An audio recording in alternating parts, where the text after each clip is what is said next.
Amen. Vous comprenez que les enfants sont trop victimes, très victimes. Voilà. Le Seigneur a fait grâce à cet enfant. Automatiquement, nous avons invoqué le Seigneur. Le Saint-Esprit l'a saisi et je crois que l'enfant sera soulagé. C'est ça le plus important. Amen. Donc vraiment, amenez vos enfants au culte. Les enfants sont trop victimes du monde de ténèbres. Donc il faut vraiment les amener au Seigneur Jésus-Christ. Éviter beaucoup de choses en termes de vidéos, jeux vidéo, des choses comme ça c'est à travers cela que le monde des ténèbres les captive facilement en regardant Superman, Spider-Man. Superman, c'est un démon, pour ceux qui ne savent pas. Ces trucs-là. Donc les enfants sont très, malheureusement, captifs de ces choses. Nous allons courber nos têtes, nous allons prier. Seigneur Jésus, nous voulons te dire merci. Merci pour ce moment que tu nous accordes. Nous voulons rester à tes pieds. Père de gloire, ta parole est la lampe à nos pieds. Seigneur, éclaire-nous et que cette parole puisse encore augmenter en nous la foi et la détermination de pouvoir nous attacher à toi.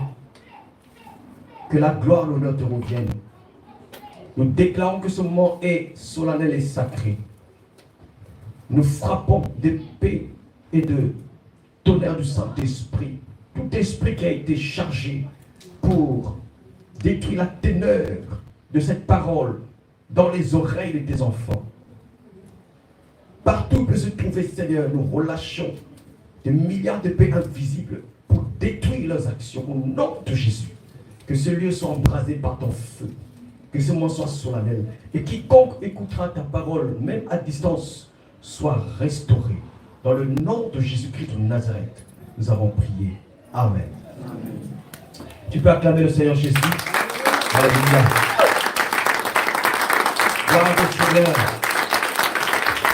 Alléluia. Gloire au Seigneur Jésus. Amen.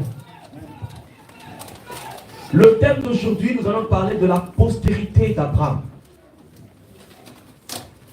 Tout le monde connaît Abraham. Amen. Qui ne connaît pas Abraham? Ah, mon petit, viens. Ah, lui. Viens, mon petit. Toi, tu es un bon serviteur, non? Hein? Faut que tu Abraham, il faut que tu lises l'histoire d'Abraham. Un moment. L'histoire d'Abraham. Aujourd'hui, on va prendre Abraham. Hein? Tu vas savoir c'est qui Abraham. Hein? Tu vas lire son histoire à la Bible. Maman va t'apprendre à lire et à étudier Abraham. Parce que tout part d'Abraham. C'est le père de la foi. Hein? Voilà, c'est bien. C'est bien. Allez, va t'asseoir. On acclame pour le petit. Alléluia. Gloire au Seigneur Jésus. Amen. Voilà. Nous sommes dans Matthieu chapitre 1er, verset 1er.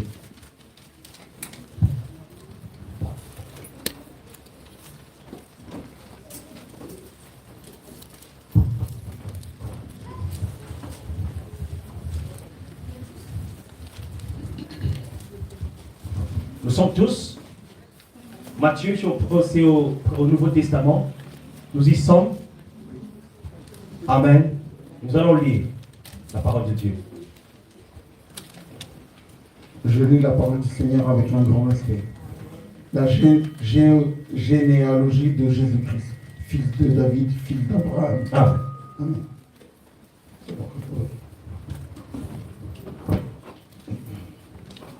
On nous dit que Jésus-Christ est le fils de David. Également fils d'Abraham. Amen. Ce n'est pas pour rien qu'on signifie cela. On précise bien fils de David et fils d'Abraham. Quand on est fils de quelqu'un, c'est que quelque part, nous descendons de cette personne.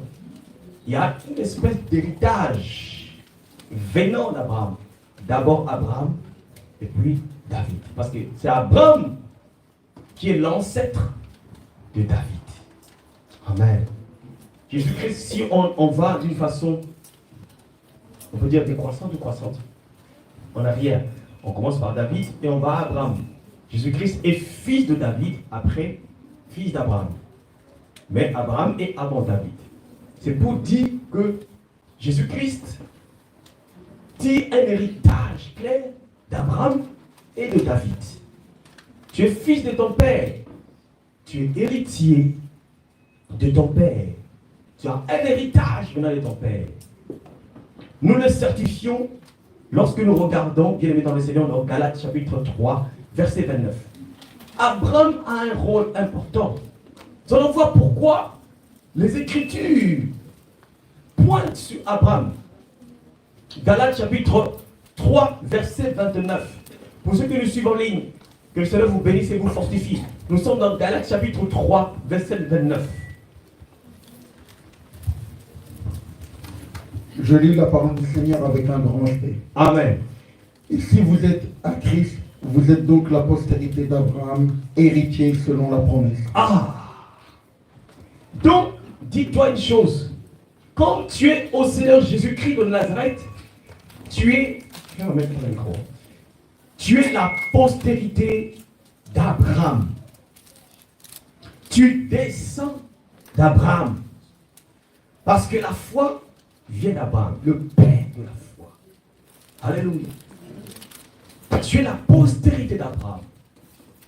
C'est un exemple de foi, Abraham. C'est notre père. Voyez, dans la foi. Dans le sens où le Seigneur l'a valorisé. Et lorsque nous sommes chrétiens, nous sommes sa postérité. Il est l'ancêtre qui a manifesté les œuvres de la foi avant nous. Nous sommes la postérité d'Abraham. Nous avons donc des héritages de notre père Abraham à pouvoir éventuellement tenir compte. Ce que Abraham a pu recueillir, nous avons la capacité en Jésus-Christ de recueillir aussi. Ce que Abraham a vécu, nous aussi nous avons la capacité de vivre en Jésus-Christ. Mais nous n'étions pas à l'époque d'Abraham. Mais avec Jésus-Christ, nous avons ce pouvoir de vivre les réalités de notre père Abraham. Amen. Nous sommes dans Romains chapitre 8, verset 17. Là, nous parlons toujours d'Abraham. Gloire au Seigneur Jésus.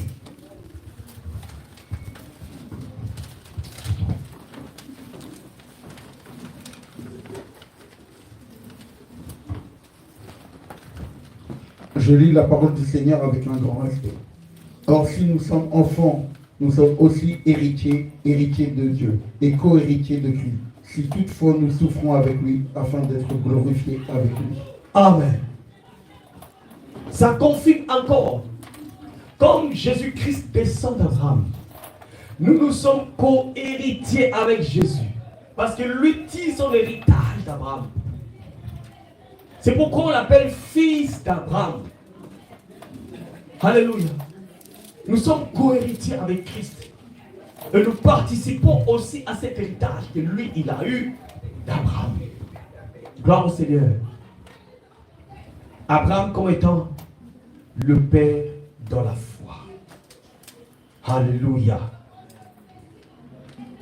Maintenant parlons d'Abraham. Nous avons donc compris qu'à travers le Seigneur Jésus-Christ, lui qui est l'héritier légitime d'Abraham, eh bien, nous sommes aussi co-héritiers avec lui parce que nous sommes dans le Seigneur. Nous participons à la promesse et à l'héritage d'Abraham. Maintenant, qu'est-ce qui s'est passé avec Abraham? Parce que c'est là le nœud du problème.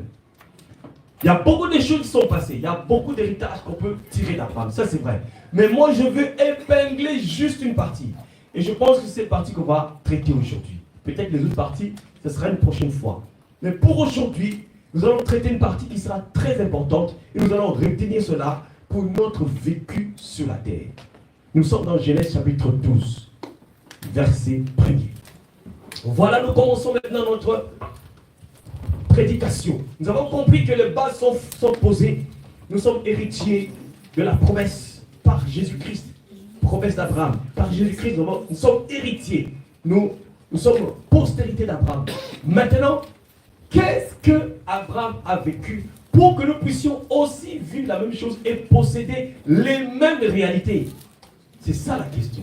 Allons-y, Genèse chapitre 12. Je lis la parole du Seigneur avec un grand respect. Amen. L'Éternel dit à Abraham, va-t'en de ton pays. Va-t'en de ton pays. 1. De ta patrie. 2. Et de ta maison. De ton père dans le pays que je te 3. montrerai. Dans le pays que je te montrerai. 4. On y va. Je ferai de toi une grande nation. Et je te bénirai. Je rendrai ton nom grand. Et tu seras une source de bénédiction. Je bénirai ceux qui te béniront. Et je maudirai ceux qui te maudiront. On stoppe là. On peut se limiter ça sur là.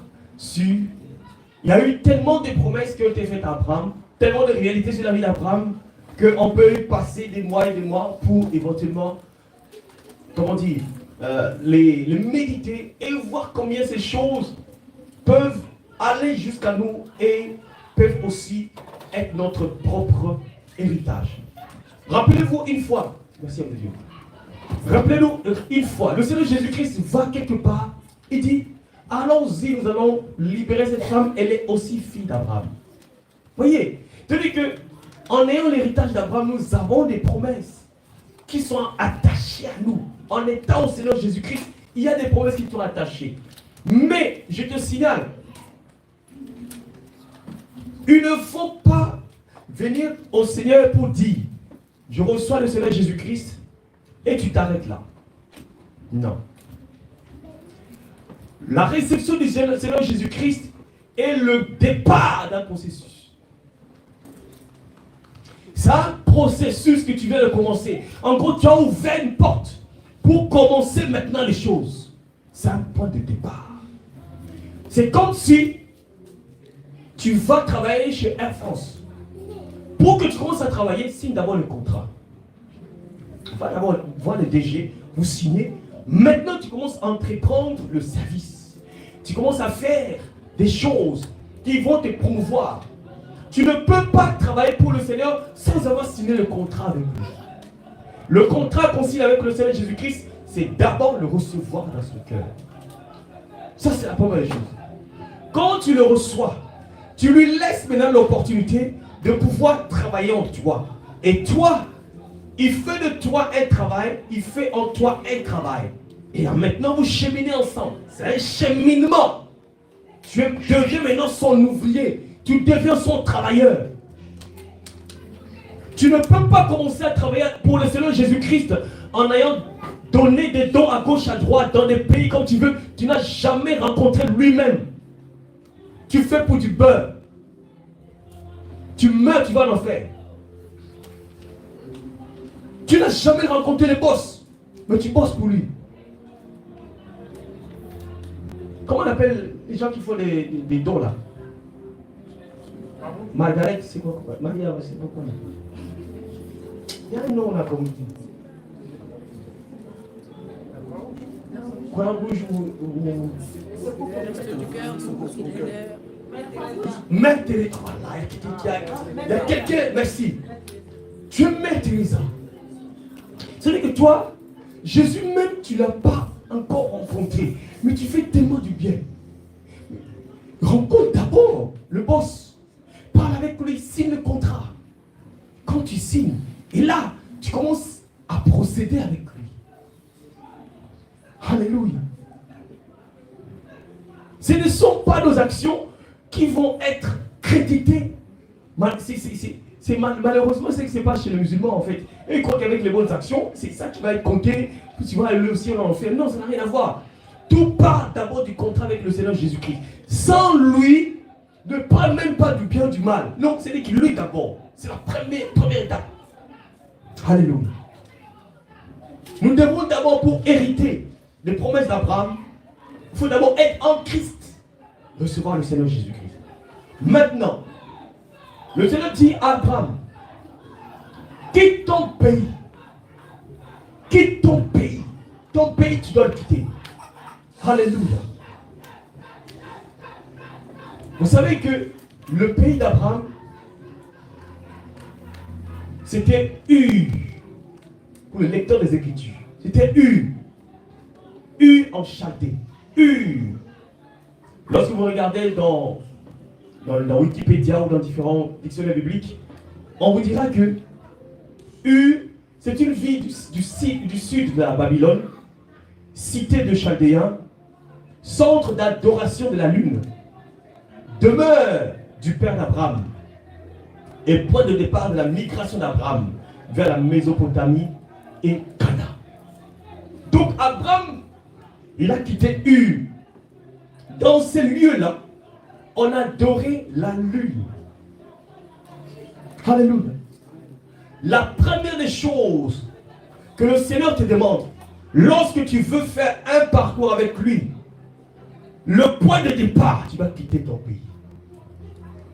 Parce que dans ton pays, il y a des adorations et des adorateurs de la lune. Dans ton pays, il y a des adorateurs de Michael Jackson, des adorateurs de Johnny Hallyday. Tout ça là. Quitte d'abord. Tu veux servir Jésus-Christ, mais avec des dieux de ton pays. Non. Tu ne peux pas. Quitte d'abord ton pays. Quitte d'abord les dieux de ton pays. Et va là où je te dirai. C'est pourquoi les gens se disent, non, pourquoi vous, il me suffit seulement de recevoir le soleil de Jésus-Christ, mais ne parlez pas de mon vêtement, des boucles d'oreilles. Mais Abraham a quitté son pays parce que dans son pays, c'était des dieux étrangers. Or, ton pays, tout ce que tu as mis en toi, c'est ton pays. Toute ta culture là que tu mets sur toi. Tant que tu ne quittes pas ça, tu ne bénéficieras jamais de la promesse d'Abraham. Alléluia. Oh, la promesse d'Abraham, c'est bien Cana. Il faut aller à Cana. Oh, Cana, prophétiquement, c'est le ciel. Tu ne quittes pas le pays. Tu ne quittes pas les dieux étrangers. À Cana ou à Ur, c'était des Chaldéens qui adoraient la lune. C'était les adorateurs de faux dieux. Tu ne veux pas quitter tes faux dieux. Tes ancêtres, tu veux rester avec eux, tu veux faire ces choses, les cultes ancestrales, les fêtes ancestrales, tu restes dedans. Non, moi je reste sur le cœur, sur le cœur, sur le cœur, sur le cœur. Je reste sur le Seigneur Jésus, sur le cœur. Oui, ça va. Continue dans ça. Quitte pas le pays. Il faut rester. Est-ce que quelqu'un comprend quelque chose là? Tous ceux-là qui sont en Jésus sont postérité d'Abraham. Si tu es postérité d'Abraham, quitte. Fais comme lui. C'était dur pour Abraham. Il était habitué avec sa nation, sa famille, ses parents. Il était là. Mais il les a quittés. Regarde combien tu as du mal. Le petit boucle d'oreille là que tu as du mal à quitter ça. Tous les jeunes là, le Nike tu as là, tu as du mal. Tu as du mal pour ça. Ça c'est déjà un point de départ pour aller à Cana. Quitte ton pays. Parce que Dieu te voit grand. Abraham veut dire paix élevée. Abraham, signification paix élevée. Il te voit grand. Il te voit quelqu'un de puissant. Mais ton pays, ne regarde pas les difficultés que tu as. Regarde, Abraham n'avait pas d'enfant, mais on l'appelait déjà père. Abraham veut dire père élevé. Mais il n'avait pas d'enfant. Mais le Seigneur prophétisait déjà en lui. Regarde, tu es père élevé. Mais pour que cela se concrétise dans ta vie, quitte déjà ta position afin que je change ta situation. Tu ne veux pas quitter. Tu veux rester dans tel que tu es. Mais comment veux-tu recevoir ce que tu as promis pour toi? Il faut d'abord quitter. Détache-toi. Détache-toi. C'est dur. Vous avez dit que c'était facile pour Abraham? Non. C'était pas facile. Alléluia. Quitte ton pays. Quitte ton pays. Ça sera difficile. Ton mari va te haïr. Ton épouse va te haïr. Tes enfants vont te haïr. Ils vont tous te haïr. Parce que tu as quitté. Mais ça vaut la peine. Ça vaut la peine, mon bien-aimé. Alléluia. On l'appelait père élevé pendant qu'il était dans une situation vraiment de compromission devant le Seigneur. Mais pour le Seigneur, il était déjà élevé. Mais il était en abomination devant le Seigneur. Mais quand Dieu le voyait, il voyait quelqu'un de puissant, une destinée élevée. Mais regarde, pour que cette destinée s'accomplisse, il faut d'abord que tu changes ta position. Change un peu. Bouge un peu de là. Tu es trop dans ta zone de confort. Tu aimes bien être là. Non, tu ne veux pas. Non. La vie appartient à ceux qui prennent des risques. Alléluia. Gloire au Seigneur. Est-ce que ça rentre dans la vie de quelqu'un? Ça comprend? On comprend? Tu peux acclamer le Seigneur Jésus. Alléluia. Gloire au Seigneur. Gloire au Seigneur Jésus.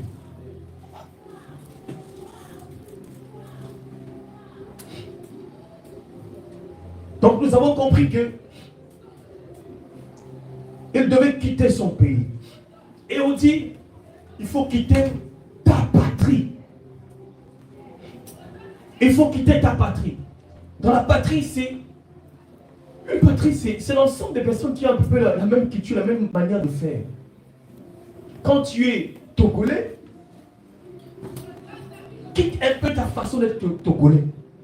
Tu es congolais, tu es ivoirien, tu es français, tu es haïtien. Quitte cette façon. Épouse la façon du ciel. Parce que dans votre communauté, vous avez une manière de faire qui ne correspond pas. En Haïti, il y a un moment, les gens doivent se réunir peut-être pour faire du vaudou, faire ceci. Non, c'est la culture familiale. Mais si tu es encore dans ce cocon familial, dans cette façon familiale de faire, tu n'as pas encore quitté ta patrie. C'était dur pour Abraham. C'est ça la chrétienté. Quitter le pays, quitter la patrie, quitter la maison de ton père. C'est dur de quitter la patrie. En tant que Français, wow.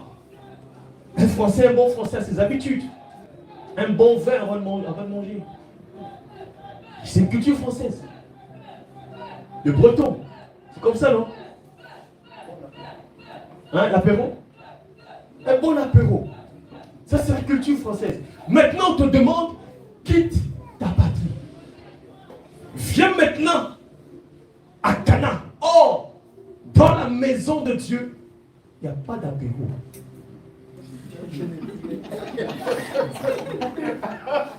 Il n'y en a pas. Voyez la dimension. C'était dur pour Abraham. Il avait des habitudes. Hein. Il avait des habitudes. Mais maintenant, on lui dit de quitter ces choses. Mais attendez. Si quelqu'un n'arrive pas à renoncer à soi-même, il n'est pas digne du Seigneur. Vous comprenez maintenant? Ah, j'ai fils d'Abraham. Ah, fils d'Abraham. Vous comprenez ce qu'Abraham a vécu? Ce n'était pas facile. À un certain âge, peut-être il a quitté, il avait au-delà de 60 ans. Attends, ce gars, c'était dur. Il avait déjà mûri. Il avait déjà des habitudes. Mais il fallait quitter ces choses. Alléluia. Amen. Gloire au Seigneur. Quitter la maison de son père.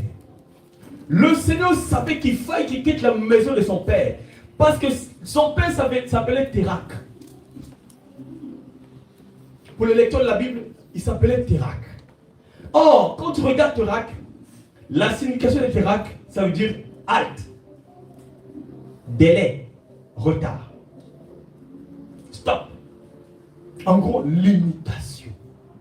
La maison de ton père, il y a trop de limitations, blocage. Parce que tu es encore dans la maison de ton père.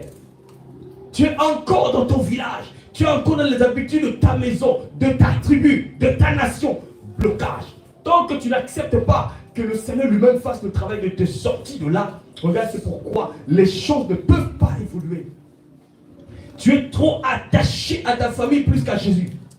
C'est pourquoi il y a retard, il y a blocage. C'est pourquoi le Seigneur savait. Abraham est un père élevé. Mais pour que cet homme soit élevé, il doit quitter son père. Son père a un héritage de retard. Regarde déjà ce gars. Il a 60 ans, il n'a même pas un enfant. C'est pas possible. Retard. Ça coule de son père. Héritage familial. Il fallait le déconnecter de son père. Voilà comment tu es trop connecté à ta famille. Tu ne dis pas de haïr. Attention, nuance. Je parle de te déconnecter spirituellement. Parce que tant que tu es connecté, il y a des choses que tu ne peux pas recevoir. Alléluia. Gloire au Seigneur. Vous savez que l'adversaire passe par le sang, passe par le lien de parenté. Tant que ces alliances sont encore sur toi, tant que tu n'es pas encore détaché, tu n'es pas encore passé par un brisement radical avec les alliances de ta famille, tu es dépendant de ça. Tu subis ces choses. Un père élevé qui vit avec quelqu'un qui est retardé. Ah non, ça ne marche pas, ça ne marche pas. Il fallait sortir de la maison de son père afin d'aller quelque part. Amen. C'est pourquoi le Seigneur ne cesse de dire, celui qui aime son père ou sa mère plus que moi n'est pas digne de moi. Il faut m'aimer plus. Mais la plupart des chrétiens aiment plus leurs parents, leurs femmes, leurs enfants, plus que Jésus. Avec ça, tu ne peux pas. Alléluia. C'est nouveau ça? C'est un rappel, non? Ok. Gloire au Seigneur Jésus. Alléluia. Gloire au Seigneur. Nous allons libérer maintenant le Seigneur.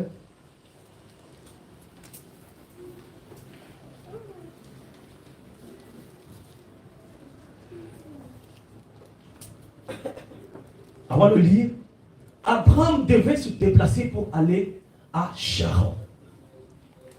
Lorsque nous regardons la signification de Charan, c'est une zone montagnarde. Quelqu'un qui quitte la compromission, l'idolâtrie, pour aller dans une montagne. Oh, la montagne veut dire la prophétie de la présence de Dieu. Donc, il faut quitter les idolâtries de ce monde, les choses de ce monde pour aller dans la montagne de l'Éternel. Je lève les yeux vers les montagnes. C'est là-bas. C'est là-bas, vers la montagne, c'est la présence de Dieu. Charan, c'était justement une zone montagnarde. Une prophétie pour dire, lorsqu'on est de la promesse d'Abraham, nous devons quitter les réalités de ce monde, les réalités des adorations de ce monde, le Dieu de ce monde, pour aller chercher le Dieu qui a créé le ciel et la terre à Charan. C'est pourquoi Abraham devait quitter Ur pour aller à Charan. Amen. Gloire au Seigneur Jésus-Christ de Nazareth. Donc tout cela, le parcours d'Abraham était un parcours très très prophétique. Et que tout chrétien doit passer par ces parcours pour aller vers Charan, pour aller vers la présence de Dieu, pour aller à Bethel, pour aller à la montagne de Dieu. Il faut savoir quitter son pays, il faut savoir quitter sa patrie, il faut savoir quitter la maison de son père. Donc, ôtez tous les dieux étrangers avant d'aller dans la présence de Jésus-Christ de Nazareth. Ça, c'est très important. Gloire au Seigneur. Nous allons lire dans Matthieu chapitre 5, verset 14.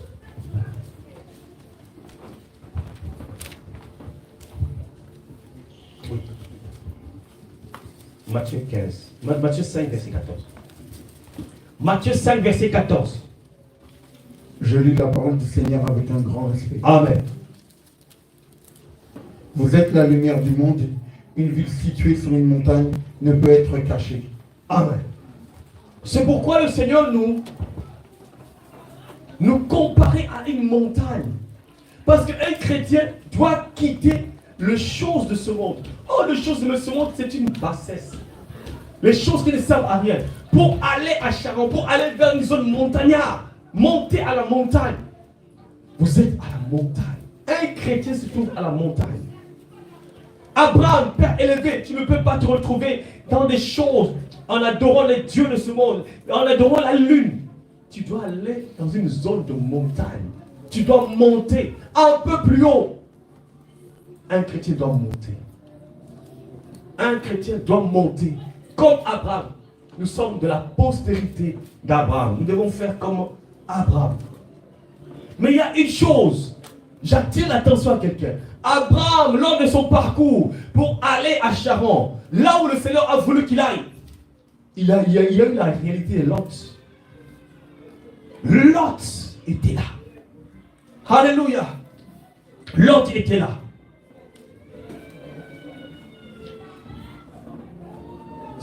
la signification de Lot, dans Google, ça veut dire voile. C'est voile. En gros, dans ton parcours, écarte-toi de toutes les personnes qui n'ont pas de vision, qui sont voilées, qui vont porter préjudice à ta marche chrétienne. Fais très attention autour de toi. Des personnes qui n'ont pas la même vision que toi. Tu as une vision d'aller au ciel. Tu as une vision de t'attacher au Seigneur. Mais regarde autour de toi. Les personnes avec qui que tu côtoies ont-elles la même vision? Il fallait qu'Abraham s'écarte du voile, de la personne qui est voilée, qui n'a pas de vision. Il fallait l'écarter, afin qu'il puisse obtenir ou aller là où le Seigneur voudrait qu'il aille. Les personnes qui sont autour de toi, ce sont les mêmes personnes qui vont t'empêcher d'atteindre ta destinée. Oh, la destinée, c'est Canaan. Là où tu vas, c'est le ciel. Mais tu as trop autour de toi de personnes qui ne servent à rien. Alléluia. Gloire au Seigneur Jésus. La Bible déclare dans 2 Corinthiens chapitre 4, verset 3. 2 Corinthiens chapitre 4, verset 3. Je lis la parole du Seigneur avec un grand respect. Amen. Si notre évangile est encore voilé, il est voilé pour ceux qui périssent. 4. Pour les incrédules, dont Dieu de ce siècle a aveuglé l'intelligence afin qu'ils ne visent pas briller la splendeur de l'évangile, de la gloire de Christ qui est l'image de Dieu. Les incrédules, ce sont ceux-là qui sont voilés. Ceux-là qui ne croient pas au Dieu que tu sers. Fais attention de traîner avec ceux-là. Fais attention parce qu'ils vont te communiquer leur incrédulité. Alléluia. Fais attention. Les personnes qui sont voilées, fais attention de marcher avec eux parce qu'ils vont te communiquer cela. Ils vont même te décourager. C'est pourquoi je te conjure dans le nom du Seigneur Jésus-Christ de faire attention. Celui qui est écrit dans Psaume chapitre 1er verset 1er. Heureux l'homme qui ne marche point selon les conseils de méchants, qui ne s'arrête pas sur la voie des pécheurs et qui ne s'assied pas en compagnie de moqueurs. C'est très important. Ne t'arrête pas avec eux. Ne te plais pas en leur compagnie. Mais ton seul rôle, c'est de leur apporter la lumière. Point barre. Si tu te plais à rester avec eux, ils sont voilés, ils vont t'étouffer, te communiquer et t'empêcher d'aller dans la destinée où le Seigneur veut que tu ailles. Voilà le parcours d'Abraham. Je répète encore une fois. Ce n'était pas facile pour Abraham. Plus de 50 ans. Quitte ton pays. Des habitudes. Quitte ta nation, ta patrie. Quitte la maison de ton père. Va. C'est le parcours de tout chrétien. Tu ne peux pas aller à Canaan. Tu ne peux pas aller dans la vie éternelle ou dans la destinée où le Seigneur veut t'amener si tu ne quittes pas. Alléluia. Il faut savoir renoncer à des choses. Si tu ne renonces pas à des dieux étrangers de ton pays, à des habitudes de ta nation, et surtout la maison de ton père, les alliances de votre famille, tout ce que vous faites dans votre famille, vous êtes habitués chaque 31 de vous réunir pour fêter, non? N'est-ce pas?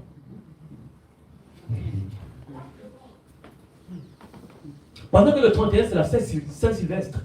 Or, Sylvestre, c'est un démon. Vous êtes habitués, c'est votre patrie. Ne la sors de là. T'as compris là? C'est-tu ou non? C'est ce qui est arrivé à Abraham. Quitte maintenant, ne célèbre plus le 31. Noël, oh, la famille, Noël. Il faut quitter la patrie. Il faut quitter la patrie. Tu veux venir, il faut quitter ces choses. Quand tu quittes là, tu es digne du Seigneur. Alléluia. Chaque fois qu'on a célébré l'anniversaire dans les Écritures, il y a eu mort. Je te rappelle que chaque fois que tu célèbres ton anniversaire chez toi, tu es en train de réveiller toutes les alliances familiales. Les gardiens d'hôtel sont contents. Ils sont en train de réactualiser les alliances. Les esprits des morts. Ils réactualisent ça. Il dit, ah, il a encore résigné par son anniversaire. Quand tu fêtes là, toi tu es en train de célébrer. Lorsque c'est le jour où tu es né, c'est ce jour-là, même si tu veux être en jeûne, sois en jeûne. Si tu veux célébrer Jésus-Christ en menant une offrande pour dire merci au Seigneur, ce n'est pas le moment de boire, danser. Non. Ça, ce n'est pas ces moments-là. David a compris. Je suis né dans l'iniquité. Ma mère m'a conçu dans le péché. C'est pendant ce jour-là que toi tu veux danser. Oh, c'est pendant ce temps-là que les esprits des familles sont là, ils attendent le moment propice. Et toi, tu as la distraction. Tu dis, voilà, elle n'a rien compris. On active encore. Blocage sur blocage. Limitation sur limitation. Ça ne marche pas. Tu fais trop d'anniversaires. Quitte ta patrie. C'est compliqué, hein? C'est compliqué? Alléluia. Pour qui c'est nouveau là? La première fois qu'il entend ces choses, on dit, oh, hein, c'est nouveau? Ah! Sois béni, homme de Dieu. Sois béni. Que cela te fortifie. L'homme de Dieu va t'expliquer. Il y a des serviteurs qui vont rajouter encore le temps. Amen. Sois fortifié. Mais ce qu'on dit ici, c'est ça la réalité. Mais c'est dur. La Bible déclare, le royaume des cieux est forcé. Si tu veux y entrer, il faut être violent. Violent par rapport au détachement aux choses de ce monde. Ce n'est pas fait pour... Voilà, les gens qui se la coulent douce. Non, ça là, non. Tu veux se la couler douce? Non, ça ne marche même pas. Le ciel, c'est pour ceux-là qui versent le sang. Qui sont durs avec le péché. Qui sont durs avec le système de ce monde. Il y a tout un système. Ah, il faut fêter Halloween. Et c'est sympa. Faire plaisir aux enfants. C'est ça, non? Où est le mal quand même? À la jour de la Saint-Valentin, on est une petite rose. Système. Quitte ta patrie. Quitte les habitudes de ce monde. Voilà, c'est de ça qu'on te parle. Amen. Postérité d'Abraham. Tu veux être comme Abraham, non? Il faut être comme ça. Alléluia. Gloire au Seigneur Jésus. Si tu as compris, tu peux déjà acclamer le Seigneur Jésus pour ce message très important. Gloire au Seigneur. Alléluia.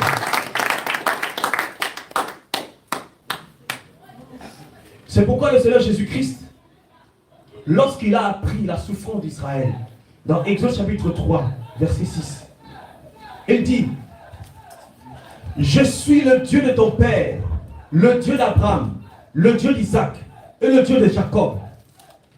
Moïse s'est caché le visage, car il craignait de regarder Dieu. Et l'Éternel dit, j'ai vu la souffrance de mon peuple qui est en Égypte. J'ai entendu les cris qui lui font pousser ses oppresseurs, car je connais ses douleurs.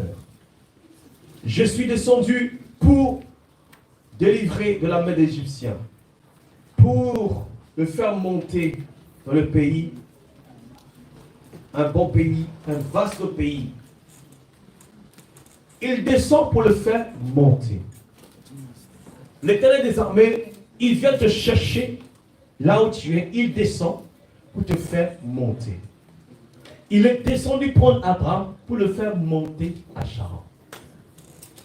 Le prendre vers le bas pour le faire monter dans une zone montagnarde à Charan. C'est la même chose que le Seigneur fait pour toi. Il t'a vu. Tu étais au fin fond du Cameroun, en train de danser devant les gris-gris, en train de danser devant les marigots. Il vient te chercher dans la boue. Il va te faire monter.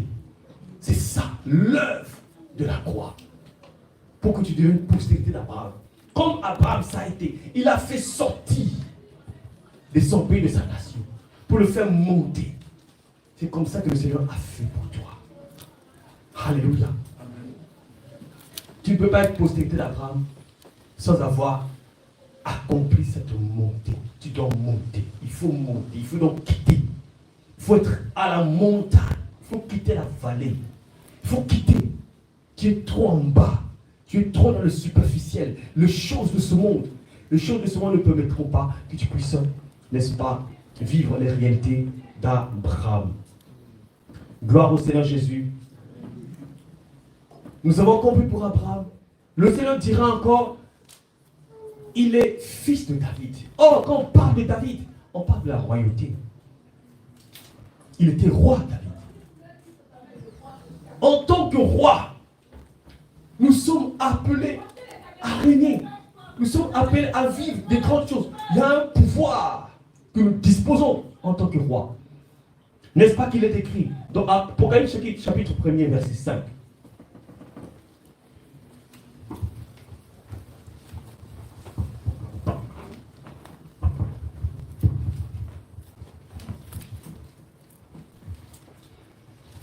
Je lis la parole du Seigneur avec un grand respect. Prends 6.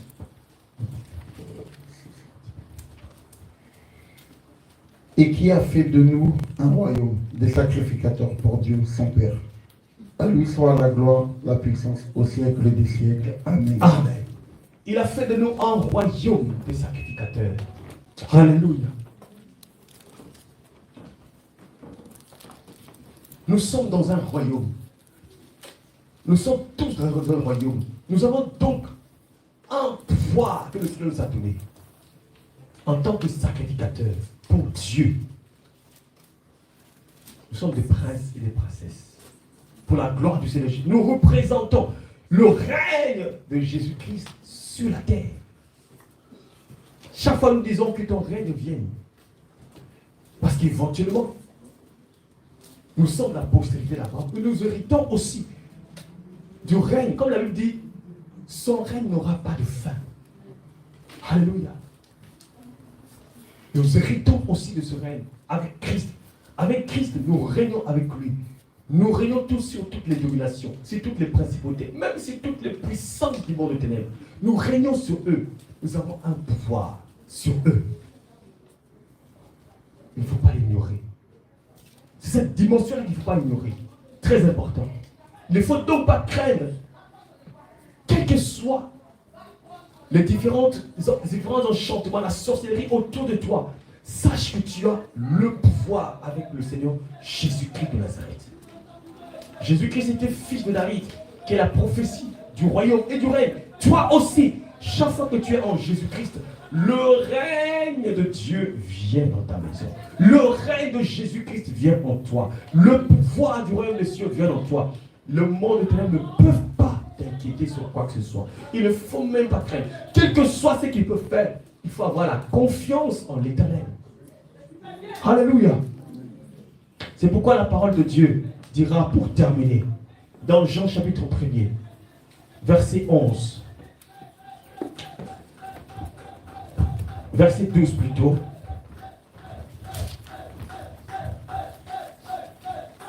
Je lis la parole du Seigneur avec un grand respect. Mais à tous ceux qui l'ont reçu et à ceux qui croient en son nom, elle a donné le pouvoir de devenir enfants de Dieu, lesquels sont nés. Oui, continue. Non du sang, ni de la volonté de la chair, ni de la volonté de l'homme, mais de Dieu. Amen. Lorsque nous recevons la parole de Dieu, nous recevons le pouvoir. Et nous rentrons dans un processus avec le Seigneur Jésus-Christ. Nous rentrons dans un processus. Nous avons le pouvoir, justement, de devenir enfants de Dieu. Nous entrons ensemble avec le Seigneur Jésus-Christ dans un processus dans lequel nous sommes appelés à ne plus naître selon le sang, selon la volonté de la chair, ni la volonté de l'homme. Il y a les trois dimensions qui sont là. Le sang. Il faut absolument que l'influence du sang ou de la familiarité ne puisse plus être dans ta vie. Parce que c'est le sang qui t'influence.